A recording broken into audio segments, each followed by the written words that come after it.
lahat, no? Si Kuya Mix po, si Kuya Kawasto, hindi ka naman on the road again, guys. For sure, dadaan na naman po to sa video, no?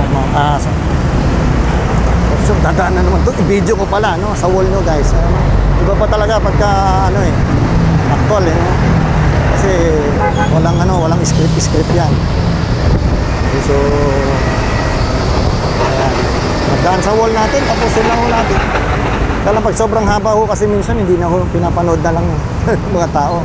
Nagsasawa na, no? Okay lang, for the benefits of ano lang naman yan. Yung awareness ko, wala namang problema doon. Kasi kung mahaba talaga at hindi nyo papanoorin ng buo, no problem mo, malaga kayo ay aware lang o na-encourage sa isang bagay na dapat nating malaman. Ayan. So, heading po tayo going to Malabon from Parañaque. Dito lang po nag-start si Kuya Mix sa Roas Boulevard. Pag-video. Traffic po tayo. Traffic. Dito tayo sa tapat ng US Embassy. Ayan. Bibili pa tayo ng lifter.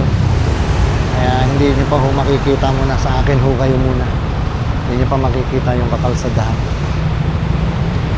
So salamat, shout out doon sa ating mga followers dyan, no? Thank you po doon sa mga new followers at saka yung mga viewers na rin as well. Salamat po. Tuloy-tuloy lang po sa pag-support. At supportahan naman tayo talaga, resbaka naman tayo talaga, guys, no? Yun naman talagang yung ating dito sa mundo ni Meta.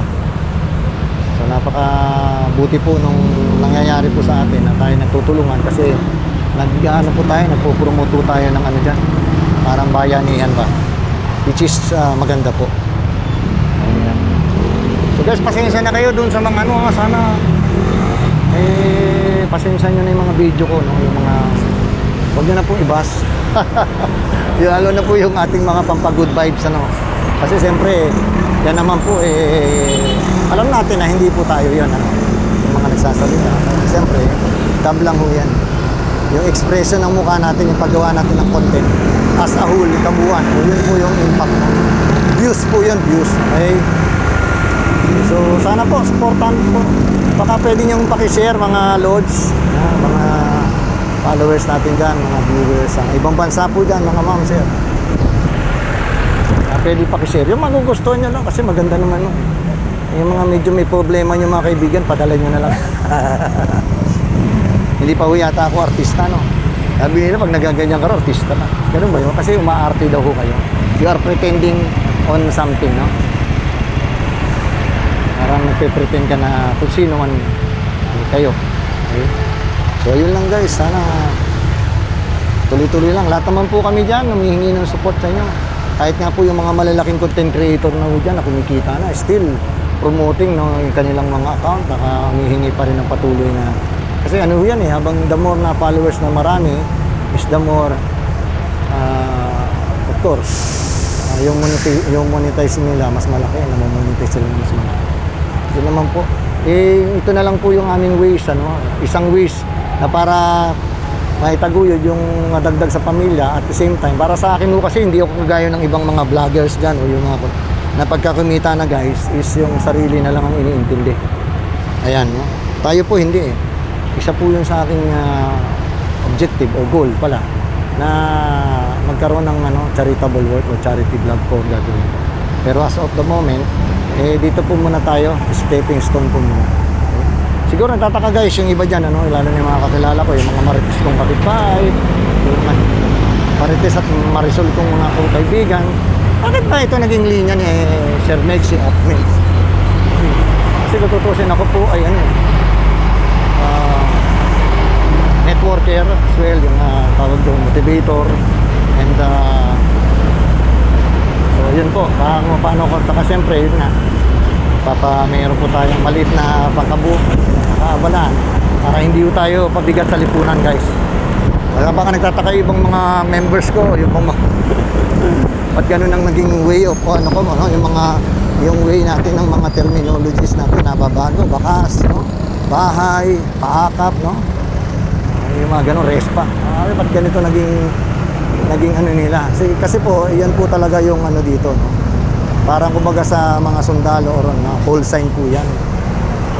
Parang maintindihan nyo, pag sinabing sanang 20 mo, that means location 20. 10-8, 10-5. Okay, mga ganun ho yun. Ito naman ganun naman, dinadaan na lang po natin sa mga lingwaheng ganyan. I hope naintindihan po sana ng mga aking mga kumpare, kaibigan, kung bakit po na medyo naiiba po landas ni paring Mike, Kuya Mike, Kuya Mike, Sir Mike, no? Dahil po, siyempre, nakikita po natin na talagang meron po ditong buhay, ano. Dito po, maging professional lang po tayo, magawa po ito ng maganda. Hindi po yung malaswa o something. Maganda po ito, no? Kasi makikilala ho tayo, hindi lang po dito, sa buong mundo po. At pinaka-the-best po talaga tayo, makilala ho tayo as charitable work, charitable vlogger. Kasi ang ganda po no, may makikita ka, sumisikat ka sa YouTube, sana dahil sa pagtulong mo. At umaangat ang buhay mo at the same time. Kasi, guys, remember, yung mga kapwa natin Pilipino na mayayaman sa ibang bansa, gusto po ng mga yan, tumutulong ho, ano? Sa ating mga, lalo na doon sa mga Pilipino natin na nagsusumikap, no, na mga tamboy at the same time tumutulong by means of vlogging. Yan. So, yun po guys. Ayun na sana ay may napupulot po tayo sa sinasabi ni Kuya Kawasto, Kuya Megs, ano? Isang like lang po. Every time nagre-repost po tayo, salamat po ng marami sa inyo kasi counted po yun. And then yung views niyo po, same thing lang po. Salamat. Ako naman po, pag talaga may dumadaan, kaya kahit malalaking content creator dyan, dinusuportahan ko po. Totoo yun. Huwag ko kayo mamimili. Hayaan nyo na lang mo sila. Kung hindi ko sila babalik sa inyo, huwag ko kayong maggantay na kapalit. Kasi parang ano din ho yan. Pagka tuloy-tuloy ho kayong gumagawa ng mabuti, may kapalit ho yan. Sa kanila naman ho yan. Pag hindi kayo bumabalikan, kung may konsensya yung iba dyan, di okay lang. Pero pag iba, kasi iba sobrang busy po, no, sa paggawa ng content, pumupunta pa ho yan. Yun again, nag-i-invest ho yan. Pupunta ho yan sa mga malalayong lugar, mga prominentong lugar para just to shoot, no?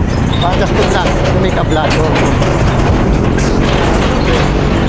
nagagastos ng pera yung mga yan, iba, sobrang busy. Kaya siguro, naintindihan natin na baka wala na rin tayo palagi na balikan lahat, no? Or expect. Lalo na iba, yung 200, 300 o 400, wala rin mga 900 followers.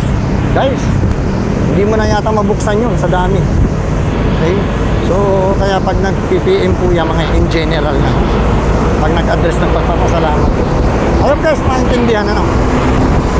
So again, this is Kuya Kawasto on the road, heading to Kamanaba area. Malapit na ho tayo sa pier. Ayan. So time check po is 3:30. Okay, yung ating speed limit, pag-speed limit, ano, siyempre sa ganitong traffic po, 30 to 40, no? Yan po yung ating takbo.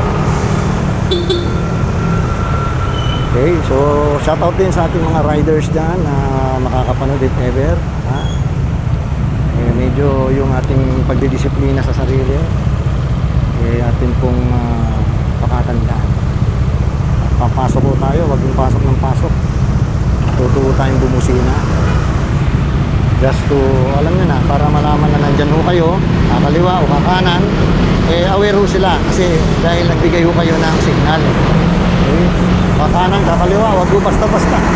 Nasa LTO naman ho yan, nag-seminar kayo, di ba? At least, ano yun, 20 meters kung hindi ako nagkakamali. Yung ano, signal na ho kayo. Para awareness po yan po sa mga nasa likod po tayo. Wag po tayong kamote riders ha. Basta o-overtake, halimbawa nasa kanan po tayo, right most,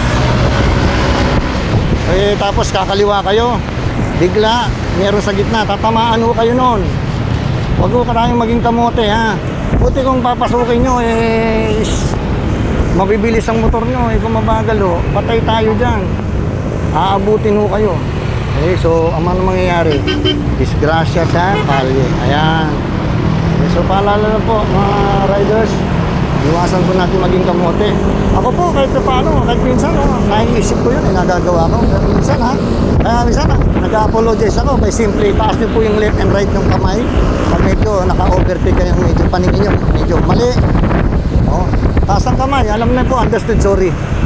Busina or fiber. So, yun lang, riders, mga kagwapings ko dyan. Okay? So, eyes on the road, not on the...